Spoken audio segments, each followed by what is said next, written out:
കണ്ണൂരിലെ കോൺഗ്രസ് പ്രവർത്തകരുടെ വികാരമാണ് കെ സുധാകരൻ. സുധാകരന് വേണ്ടി സ്വന്തം ജീവൻ ത്യജിക്കാൻ വരെ തയ്യാറാകുന്ന പ്രവർത്തകരുണ്ട് കണ്ണൂരിൽ. അങ്ങനെയുള്ള സുധാകരന് ഒരു ആപത്ത് വരുമ്പോൾ സംരക്ഷണ കവചം ഒരുക്കും കണ്ണൂരിലെ പ്രവർത്തകർ.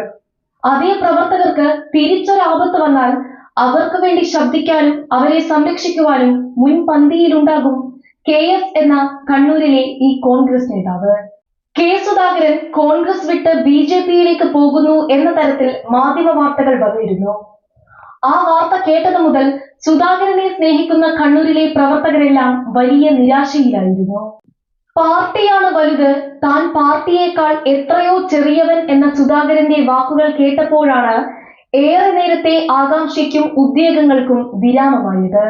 അദ്ദേഹത്തിന്റെ നാവിൽ നിന്നും ആ വാക്കുകൾ കേട്ടപ്പോഴാണ് സുധാകരനെയും കോൺഗ്രസിനെയും ഒരുപോലെ ഇഷ്ടപ്പെടുന്ന പ്രവർത്തകർക്ക് ആശ്വാസമായതും തിരഞ്ഞെടുപ്പിനെ നേരിടാൻ ഉത്സാഹമായതും.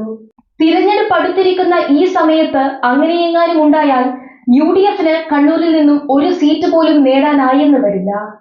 അത്രമാത്രം കണ്ണൂരിലെ പ്രവർത്തകർക്കിടയിൽ ആഴ്ന്നിറങ്ങിയ നേതാവാണ് കെ സുധാകരൻ. തന്നെ താനാക്കിയ പ്രസ്ഥാനമാണ് വലുതെന്നും അവിടെ താനൊരു ചെറിയ പോരാളി മാത്രമാണെന്നും സുധാകരൻ എന്ന മുതിർന്ന നേതാവ് പറയുമ്പോൾ നിങ്ങൾ ചെറുതാവുകയല്ല, മറിച്ച് വലുതാവുകയാണ് ചെയ്യുന്നത്. സുധാകരൻ BJPയിലേക്ക് പോകണമെന്ന് BJPക്കാരെക്കാളും കൂടുതൽ ആഗ്രഹിച്ചത് ഇവിടെയുള്ള ഇടതുപക്ഷമാണ്. അതുവഴി അകന്നുപോയ മുസ്ലിം ന്യൂനപക്ഷ വോട്ടുകൾ തിരികെ എത്തിക്കാമെന്ന രാഷ്ട്രീയ ബുദ്ധിക്കേറ്റ തിരിച്ചടി കൂടിയാണിത്.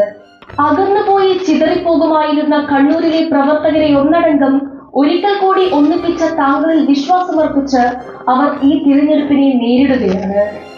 കണ്ണൂർ പിടിച്ചെടുക്കുന്നതോടൊപ്പം കേരളം കൂടി പിടിക്കാനാകുമെന്ന പ്രതീക്ഷയിൽ.